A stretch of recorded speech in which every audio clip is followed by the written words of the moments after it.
Hi guys, and welcome back to the channel. Today I'm gonna give you my final review of the SKX009. And as you know, the Seiko SKX009 and the 007 are basically the same watch. It's just a color difference there. And I've been owning this watch for a while now, but it really hasn't gotten the time on my wrist that it really deserves because it's an iconic watch. So I decided to sell it, and before I'm shipping it away, I thought I'd give you my final thoughts on the watch. I know you've seen reviews of the SKX maybe 1,000 times online already, but I thought that maybe you would like to see my review and my take on it.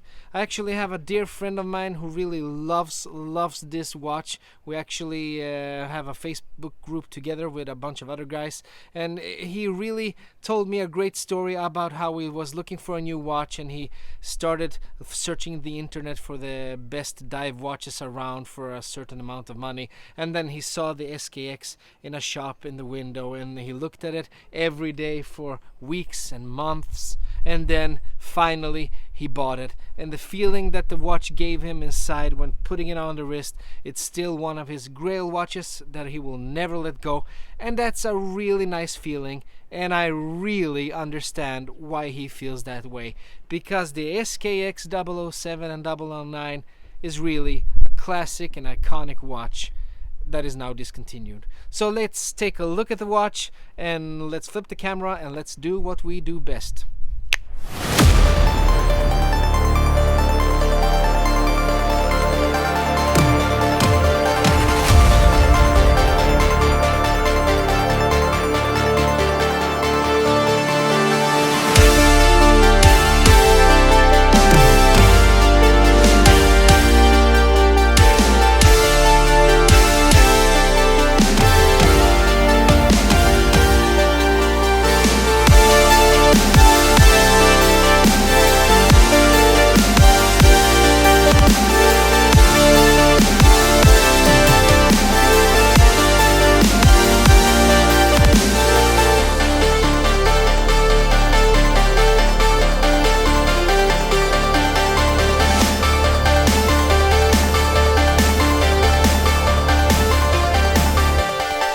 Okay guys, here we are. As you can see, this is not my regular table. This is actually a piece of wood. It's a chopped up tree that I found near my kids' playground, since all my family is in the garden right now enjoying the nice weather. So I had to find another place to shoot, and I found this tree, and I thought, yeah, let's give it a go. It's a little it's not actually aligned, so it's a little leaning a little to the right, but we're gonna do the review in Mother Nature, and I think this watch actually deserves a beautiful chunk of tree like this.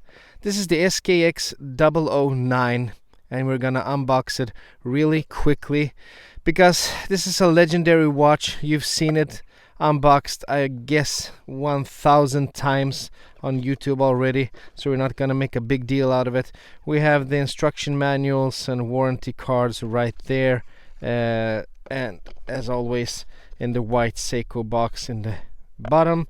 Let's put this out of the way. There we go. And then we have the box within the box, Seiko, and there we have the SKX009 K2 and some extra links resting on a nice black little pillow. Let's take it off the pillow right there. As you can see, it's on the original bracelet right here. Yeah, here we have it. What a beauty. And you might see that there's something that's not really original on this watch. Everything is original, everything is Seiko, but when I bought the watch, I bought it used, and the guy who had it before me, he actually patinated the bezel insert. And it's a really easy mod thing to do. You put it in some bleach and you let it rest there for a couple of minutes, and it actually fades the color and gives it this vintage look. It fades the blue, it fades the red, and this is a perfect summer look. I'm really liking the look of the patinated bezel on the SKX. Crown is at the 4 o'clock position. We're gonna unscrew it here. just to take those hour hands out of the way so we can see that dial. Let me take it away right there, maybe. That's a good time. No, that's better. There we go. Screw it back in. There we go. And as you can see, and as you have probably seen a lot of times before, the SKX bezel, it says Seiko automatic just beneath the 12 o'clock, divers 200 meters just above the 6 o'clock, and then we have some writing just below the 6 o'clock right there, the number of the movement inside, and something else, and then we have the day and date at the 3 o'clock. A classic look. All the indices are applied and really filled up with lume, and we have the aluminum bezel insert, a coin edged bezel, as you can see, 120 clicks, unidirectional, and we're going to give you a sound sample of the clicks later on. The case is a mix of brushing and polishing. It's polished on the sides, brushed on the top, as you can see, and then we have the jingly jangly bracelet. Oh, before we talk about the bracelet, the crown, as I said, the 4 o'clock position with some substantial crown guards, really giving this crown nice protection, but also making it a little hard to unscrew, because it's maybe my clumsy fingers, but it's really tucked in there between those crown guards. Good thing for the watch, worst thing for me when trying to set the time. And as you can see, the lug to lug distance on this baby, it's really hugging the bezel. It's almost flush to the bezel. Those lugs are not long at all, making it, even though it's a 43 millimeter watch in diameter, it's actually those lug to the lug to lug distance that makes it such a wearable watch. It doesn't feel like a 43 millimeter watch at all. The jingly jangly original bracelet, cheap, lightweight pressed clasp. It's a really cheap, really old, really flimsy bracelet. You can actually do this with the watch. As you can see, it's not the most high quality bracelet out there, but it is really comfortable. On the wrist, this bracelet is actually one of the most comfortable bracelets I've ever had the pleasure to put on my wrist. So it's really comfortable. It's jingly jangly, it's cheap, it's hollow, but it's so comfortable when you're wearing it. And actually, if I was a diver, I think that this bracelet is really good for diving, because it doesn't weigh anything, but it's still secure and it's still sturdy in its own way. We have push pins, the case back with the famous wave and some writing. You've seen it 1,000 times, and I just wanted to show you it before I send the watch away to its new owner. But some specifics about this baby that you've heard 1,000 times, but let's go through them once again. Seiko SKX009 K2. We have the movement inside here is the legendary caliber 7S26. It's a proven movement, has been around for 20 years and maybe more, I think. 21 jewels, 21,600 beats per hour, and a 40 hours power reserve. This is a old movement, and there's a lot of opinions today if it is a good movement or if it is a bad movement. It's reliable, it's sturdy, it's been around for a while, but it's an old movement, and the things that it actually lacks is the accuracy isn't right up to par. We have a plus 40 to minus 20 seconds a day, and that's if you have bad luck and if you actually get a watch with plus 38 seconds a day, that's a little steep, I think. So the accuracy is actually one of the things that is negative with the movement, and it doesn't have any hacking. I'm really not bothered with watches without hacking, because I'm not the type of guy who sets my watches on the second. I just set my watch on the right minute. I really don't care if it is on the specific exact right second when I set it. But for those who want that thing, it's impossible to do. Maybe not impossible, but it's it doesn't hack. So the second hand just keeps on ticking. So that's a negative, I guess, for some people. It has no manual wind, so to wind it up you actually have to give it the old Seiko shake and get it to move. It's a really sensitive movement when it comes to, you just have to move it just a little bit and it starts running right away, so it doesn't take a lot of shaking, but it would be nice to have some indication if the watch is fully wound or not with manual wind movement inside. So I would actually say that that's a negative. I like when I have a manual, when I have the ability to wind it up manually as well. And the switch between the day and date, it takes some time for the day and date to change. I think it begins at 11 o'clock at night, and it actually doesn't change fully until like 4 or something in the morning. So it takes some time for the date to fully change, and that might be a negative. I don't know. I really don't care because I don't have to check the date in the middle of the night. But it is what it is. One of the positives about the movement is that it is actually really easy to regulate. You can even do it yourself if you have the right tools. So the accuracy of plus 40 and minus 20, you can actually regulate that by yourself. So that's a good thing. And if you have a watch dealer, they're certainly going to be able to do that for a low cost.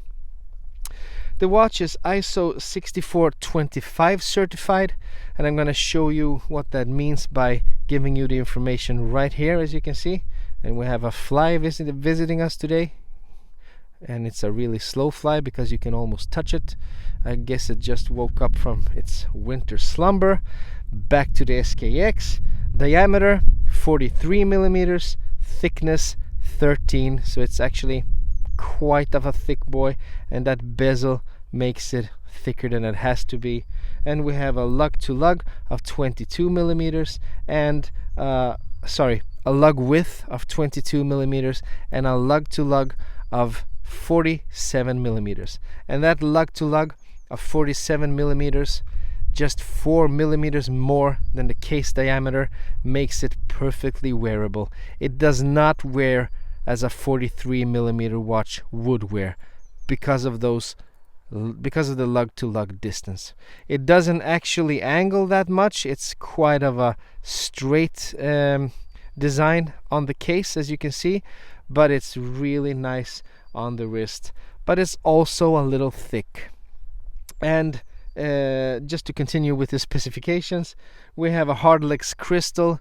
It's not a sapphire. I mean, it can take a beating, I guess, but sooner or later you're going to scratch it up.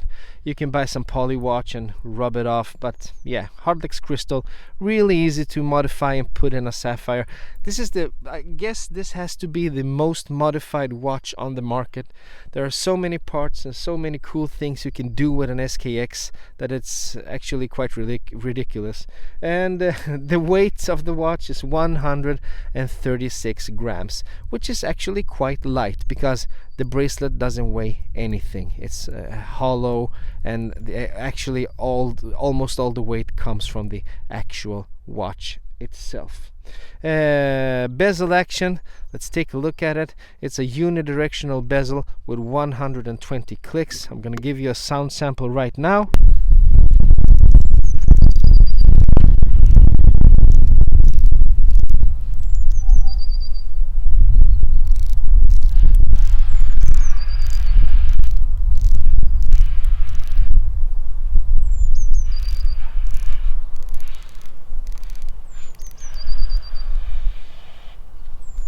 Yeah, as you might have heard, or not, because we have a lot of sound coming from our neighbors right now, it's a spongy feeling and spongy sounding bezel. It doesn't give you that audible confirmation that I need from a watch, a confirmation with sound that you've actually turned it one click. It's almost silent in a way, but you can feel it. Sure, you can feel it, but it feels a little spongy when you move it around. And it's not the best bezel action I've ever tried, but it is what it is. It's an old watch with an old design, and you have to take it for what it is. It does its job, and it has been doing it for a lot of years now. Here we are checking out the Lume on the SKX009, and it's really fantastic. I mean, it really lights up the whole watch. You can even see the date with this Lume bright that Seiko puts on their watches. And it's a really legible diver. I assume it will fulfill all your needs if you're diving in the deep ocean. And the Lume actually lasts for a while. It isn't as bright. I mean, after half an hour or something like that, it tones down and it just keeps the Lume steady. You can see it almost all night. I will bet it gives you 6 hours of Lume where you can see the watch even in the darkest of rooms, but then it actually fades away. It's a great watch if you're into Lume. We have evenly applied Lume all over, and that second hand is really nice to look at when it's all loomed up like it is now. It shines up the dial as it passes by. See the date there? Great job, Seiko. The SKX must be in some way one of the most inexpensive iconic watches on the market. Everyone knows what you mean when you say SKX007 or 009, and when you say Seiko, most people imagine the SKX as a kind of symbol for the entire brand. A big shout out to my friend Hadis here, whose love for this watch in some way actually made me buy it again. As I say, I owned it once before on a rubber strap, and I wasn't impressed, so I actually sold it quite quickly. This summer, I met my friend Hadis and his girlfriend for some laughs and good food. He had his SKX on, the only expensive watch he's ever bought. Yes, expensive for him. Don't get me wrong, he's not a poor guy by any means. Hell, his job pays more than mine does. But expensive for in a way that he's not a watch guy, and he hesitated for many years before buying the SKX, even though he had been eyeing it for years. Just because of the fact that he actually considered that kind of money that he paid being astronomical when spending it on a watch. It's all about perspective, I guess. So he had his SKX on, and I had my Tudor. We started talking about our watches, my channel, and his SKX. He told me that he'd been wearing it every single day since he bought it, and that he really loved it. Don't get me wrong here. I'm open for all kinds of watches, and I don't look down on anyone. It doesn't matter what watch they wear and how much it costs. So I didn't look down on him, but I just didn't get it. Really? You love the SKX of all watches? How and why? These thoughts stayed inside my head, and I didn't say a word. Because why would I? Taste is 100% subjective, and to each his own. I just didn't get it. And this thought stayed with me for days, weeks, and months. I just couldn't help myself thinking about the SKX and had this passion for it. And for some reason, some kind of wanting started to grow inside of me. I needed to buy myself another SKX, just to give it another shot and see once more what the fuzz was all about. But I needed to have it on the original bracelet, the jingly jangly as they call it. And boy am I glad that I bought it once more, because this watch gives me so much joy for so little money that it's actually quite ridiculous. This is an iconic watch. I mean, a lot of collectors have started out with an SKX 007 or 009, depending if you like the black dial or the deep blue dial, and it's such a cool and iconic watch that you just have to love it. I mean, it has its shortcomings, of course it has.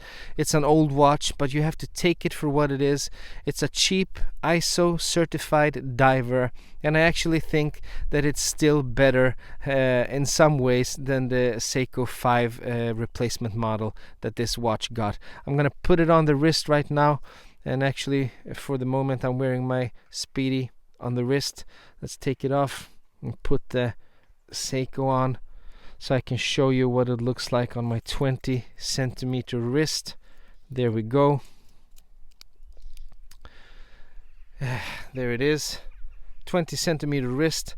As you can see, it doesn't look like 43 millimeters at all, at least in my opinion. It looks like a 40 millimeter watch, and it actually wears like a 40 millimeter watch. It's a little thick.